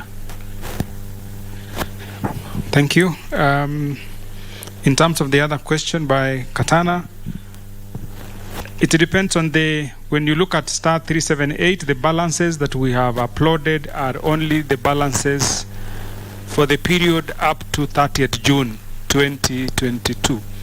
And so therefore then, if you were to compare your salary in terms of the payslip deduction after that, that may not necessarily be reflected, because remember, the contributions were changing from year 1 of the scheme, that is from 2.5. They changed in year 2 again to 5%, and then now in 2023 at 7.5%. That is for employee contribution. So unless it's a specific one, I look at your payslip, then I'll be able to check, because I don't know which payslip you're looking at, whether it is for this year or last year. So it's good to make sure that you are comparing like with like. But in case of any discrepancy, we are always available to support. In terms of the death gratuity, settlement hasn't been effected. We are aware of the cases which are related to death. Those are issues we are dealing with together with the Secretary, and I'm sure the CEO will comment on that. Remember, a number of employees, except those who were employed from 1st January 2021, had a past service, meaning you were members of the previous scheme. Now, in the event of death, it means that then those contributions have got, that benefit has got to be computed in the old scheme, and then it's paid into the new scheme, and then it is settled. There are some issues around it which we are sorting it out, and I think immediately after we have now finalized this AGM, remember, we also needed to update those members who have passed in terms of their contributions as well as their income.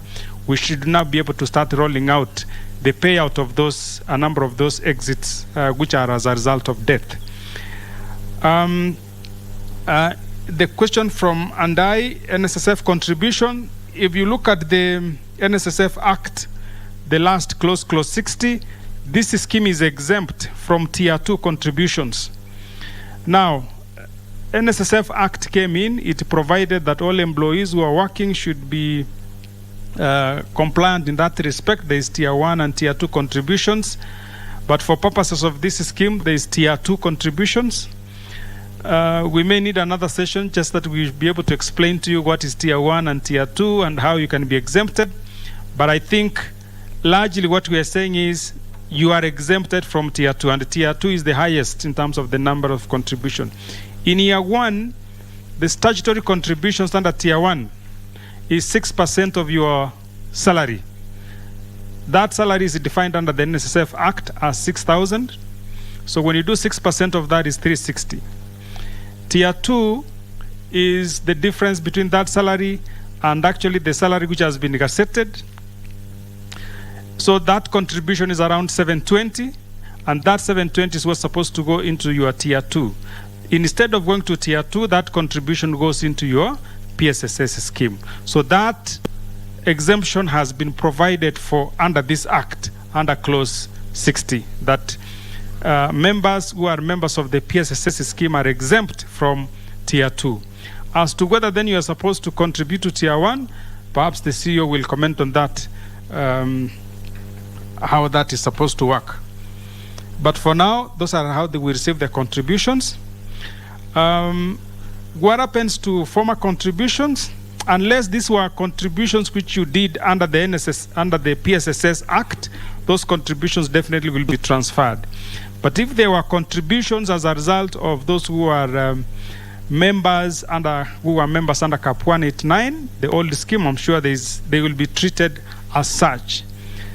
But what is important is that the service under the old scheme, those benefits will be computed and they will be transferred into the scheme and will be paid to you at the point of you leaving or at the point of you retiring. And you will clearly see the benefit from the old scheme and the benefits under the PSSS scheme. The question from Francis, the assurance in terms of that we will not invest this money in the housing. Investments in our pension scheme, as my colleague Steve Biko mentioned, and the way they are guided by the Retirement Benefits Authority investment guidelines and the investment policy statement of the scheme, They are well provided and well guided. They just don't invest haphazardly. It is well guided with the aim of making sure that the members get a return, and as much as possible there is protection.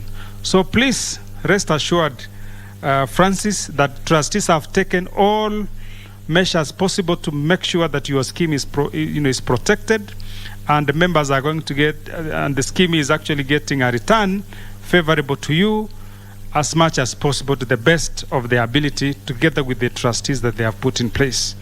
And so they just don't invest anywhere. Even if they were to invest in affordable housing, it could be in a very structured way, not perhaps maybe the way me and you would think about it. But investments in our pension scheme are guided. We are guided on how much we can put in what asset class, be it in property, be it in what we call the stock market or the capital markets, be it in bond market. It is guided and well structured. And that is why we keep monitoring and reporting to the Retirement Benefits Authority. Every quarter, these service providers you see here, they report to the trustees on quarterly basis to confirm that actually all of us are in compliance with that which the scheme has guided us on. Thank you, Chair. Thank you.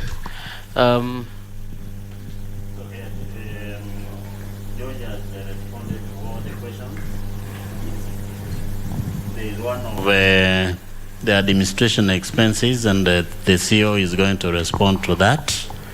There is also the question that the computation. I think there was a question on computation. That is, once we pay the 1/3, what happens to the 2/3? What is the formula? I think is a question that has been asked many times. Yes. So I think George will respond to that one, as the CEO will respond to the administration expenses. Thank you, Chair. Sorry, I forgot that one. At the time of you retiring, the scheme provides that what you have saved on retirement, you've hit age 60. Assume, for example, you have saved 3 million, just for illustration purpose. Then you will be paid 1/3 of that money, which is 1 million. It will be paid to you cash. But I want to underline that there is a taxation which comes in. Then the 2/3 of that 3 million, which is 2 million, will be paid to you as a monthly pension. So you are asking, how do we get that monthly pension? So that 2 million, we will work together with the member that we get what's called a quotation from an insurance company. That's an option.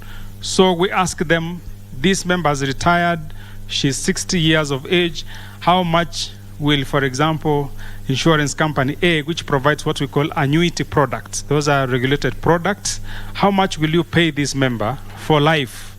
So they will say, with the 2 million, we will pay that member maybe 21,000 for argument's sake. So that is the amount you will be paid for so long as you are alive. 21,000 will be paid to you. There's an option of buying what's called an escalating annuity, meaning every year it increases by maybe 3 or 5%. So that will be paid to you for as long as you are alive. In the event of your death, what has remained in terms of unutilized benefit will be paid to your nominated beneficiaries. The other option, if we don't buy an insurance, that was called an annuity, is that money, the 2 million, will be put in what's called an income drawdown. An income drawdown is a product which has been provided for in the scheme, and your scheme provides for that benefit that it can be paid. It's basically a fund we put that money in. Instead of us transferring that money to an insurance company, we'll be paying what we call a drawdown. You draw down a portion of that 2 million every month. The balance which remains in the scheme keeps on being invested. After 10 years, then we look at how much has remained in. If you still want to continue with that arrangement, so be it. Or then now, we say, let us buy an annuity. Why we buy an annuity from an insurance company is to also what we buy, we are managing the risk, Chair. The risk that you are also likely to live long. And it's, From an insurance perspective and from the mathematics associated with that, it's always a risk when a person lives longer than you expect. It's also even to you as a person, meaning that when we will be teaching you about pre-retirement planning, you need to make sure that you provide for yourself, that you are going to live long, and how are you going to finance your life after retirement. So you have a risk that you need to cater for and cost for. So if I'm going to live longer in retirement, maybe 40 years after retirement, who is going to take care of myself? Where am I going to get money for my upkeep? That is why we hedge that risk, or we buy that risk out to an insurance company who will then be able to cushion that risk. As they cushion, they guarantee that they will pay you your 20,000 for as long as you are alive. So those are options we normally will be educating you on regular basis. But more importantly, for those who will be retiring, we'll be having individualized sessions, Chair, such that then members are able to make an informed decision. Thank you. Okay, thank you. It's just one question that has not been answered, the administration expenses that are not shown in the financial statements. Remember, in the first year, for the first 18 months, the sponsor continued to fund the expenses of the trustees and the scheme, and so we didn't incur,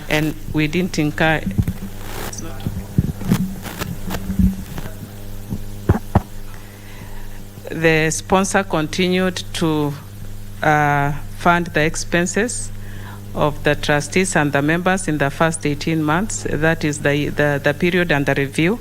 So we didn't incur any expense as the scheme. And that's why the scheme expense is not recorded there, because it was zero. Thank you. Then, absolutely. I actually wanted to say, unless there's any other pressing issue, because there's provided for an email which you can send questions and they'll be answered promptly. That is AGM 2023 at psss@go.go.ke or psssagm at cpf.or.ke. Those two emails, you can be able to send in your questions if you have any other pressing matters, and they will be answered by the experts here, because today is a Friday and I'm sure the Honorable Akelo Misori wants to go to Homa Bay. All right, ladies and gentlemen, at this point, allow me to bring you Trustee Michael Kageka to give us the vote of thanks, of course, as we approach the end. Tumpigie makofi.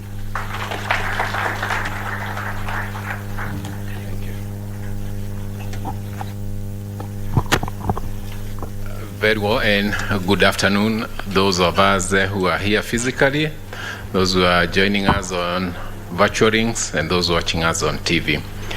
Now, distinguished guests, respected chairperson and board of the PSSS, representatives of the Retirement Benefit Authority, esteemed members of the Public Service Superannuation Scheme, the acting Chief Executive Officer of the Public Service Superannuation Scheme, and the management of the scheme, our valued service providers, stakeholders in the pension sector, ladies and gentlemen, on behalf of the Public Service Superannuation Scheme, I stand before you very happy to extend our sincere gratitude and deliver a heartfelt vote of thanks. This annual general meeting has been a remarkable milestone for the scheme, and we deeply appreciate all of you who have contributed to its resounding success. So first and foremost, allow me to very sincerely thank our chief guest, the PS for National Treasury, who had sent us the counterpart in the same ministry, PS Patrick Mohati, and whose statement has been delivered to us by the vice chair of the scheme. You do, of course, understand the activities that were with us today and the change of the timings and the reason why, therefore, the the statement was delivered through our vice chairperson. I do believe that you agree with me that the insightful words and the support that we have received from the National Treasury and Economic Planning have added immense value to our AGM, and therefore we truly are honored by those words that were spoken from our PSS. I would like also to extend our gratitude to the Honorable Cabinet Secretary for the National Treasury and Economic Planning, Professor Jogona Dongo, and the Principal Secretary for the National Treasury, Dr. Chris Kipto, who represent the government of the Republic of Kenya as a scheme sponsor. We have indeed been advised that they underwrote our expenses for the period which was being reported. We therefore thank our sponsor through the National Treasury. Their steadfast support and guidance have been instrumental in the successful incubation and takeoff of the scheme. Our heartfelt appreciation goes to the heads of the respective agencies that form the membership of the Public Service Superannuation Scheme. Your unwavering commitment and support have been the driving force behind our achievements. Special mention must be made of Mr. Amos Gadesha, the Principal Secretary, State Department for Public Service, whose invaluable contributions during the scheme's conceptualization and ongoing commitment in his capacity as the PS responsible for public service are truly commendable. And so is the support we receive from the Minister responsible for public service. We also acknowledge and appreciate the support of the CEO of the Teacher Service Commission, whose substantial membership in the scheme has been of great significance. Our deepest thanks go to the trustees, led by the dedicated chair, Mr. Titus Daboki, the hard-working management team under the leadership of acting CEO Nyareki, and the facilitators who have played pivotal roles in the running of the scheme and ensuring the success of this inaugural annual general meeting. Your dedication, expertise, and tireless efforts have been fundamental to the event's resounding success, exemplifying your commitment to the best interest of our members, the reason for which this scheme exists. Furthermore, we express our profound appreciation to all the members of the Public Service Superannuation Scheme who have placed their trust on us, the trustees. Your participation, feedback, and unwavering support are invaluable in shaping the future of our scheme. We are deeply grateful for the confidence you have bestowed upon the trustees and all of us, and we remain committed to serving you most diligently. Our gratitude extends to the Retirement Benefits Authority under the exemplary leadership of Mr. Charles Mashira, represented here by Jackson. We acknowledge the authorities' oversight and guidance, which have ensured the effective management and regulation of the retirement benefit schemes in our republic. Your commitment to promoting good governance and safeguarding the interests of members is highly appreciated. To our scheme service providers who have all presented in our first AGM, we extend our sincere thanks. Your work has been exceptional during these initial stages of the scheme. The Public Service Superannuation Scheme acknowledges and commends the administrator, CPF, under the leadership of Hosea Kiri, the fund manager, Jan Africa Asset Managers, and thank you, Biko, for your good presentation. The tripartite custodians comprising of Cooperative Bank, NCBA, and Stanbic. We remain thankful to the prefect for the good work you do. Thank you, Janet.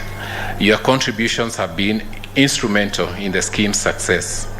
Additionally, we express our gratitude to the wider network of stakeholders, including government agencies, financial institutions, and our other partners who have collaborated with us in their various capacities.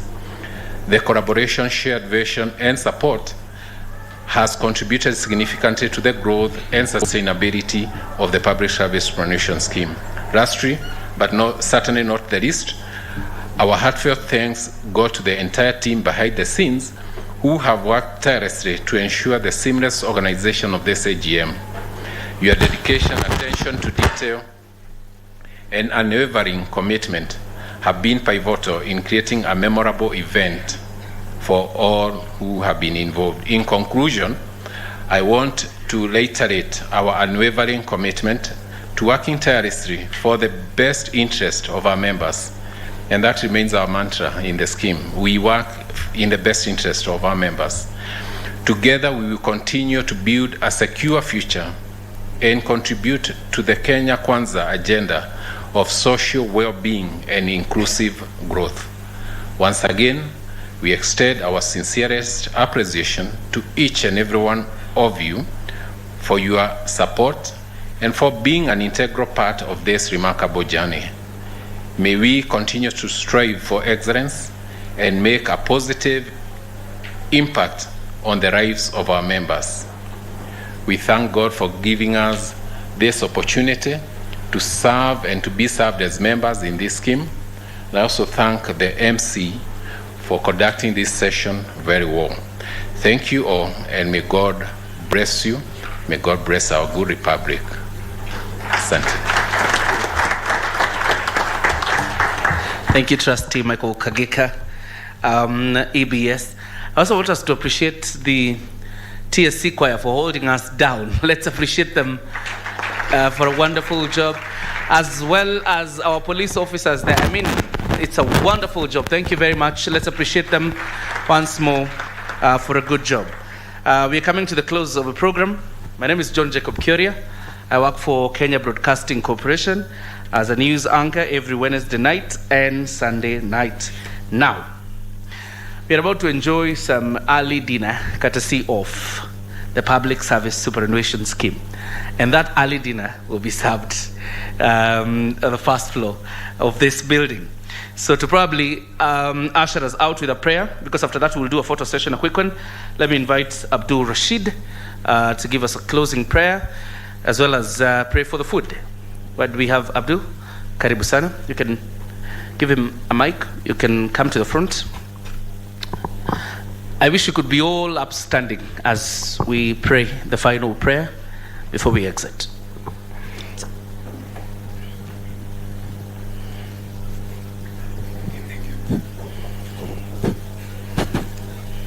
Let's pray. Bismillah. Alhamdulillahi Rabbil Alameen. Ar-Rahmanir Rahim. Malik Yawmiddin. إياك نعبد وإياك نستعين اهدنا الصراط المستقيم صراط الذين أنعمت عليهم غير المغضوب عليهم ولا الضالين. Our dear Heavenly Father, the most merciful, most gracious, Master of the Day of Judgment, we humble ourselves before you and we pray that you be with us in everything that we do. We thank you also for this day and for the PSS scheme. We ask you to bless it and make it grow. We also put the people who manage it and controls it in your hands. May you give them wisdom and strength so that they can serve and protect the scheme well, so that it will help us when we retire. We thank you for guiding us through this meeting. Now that we are coming to a close, we ask you that you be with each and every one of us as we will be leaving this place to go to our homes. Be with us on the way, as some of us will be using vessels that are made by a human hand. Can you be our driver and guider through our journeys? I put our families in your hand. Bless them and be with them. I also pray for the sick wherever they are. We ask you to cure them. As we break, we are going for an early dinner. We ask you to bless the food and make it be of benefit to our body. And we'll thank you for everything you've done to us. With all few remarks, we pray and believe in your holy name. Amen. Amen. Thank you very much. Thank you very much, the Board of Trustees. We shall take a photo outside here, a brief photo session. Otherwise, for the rest...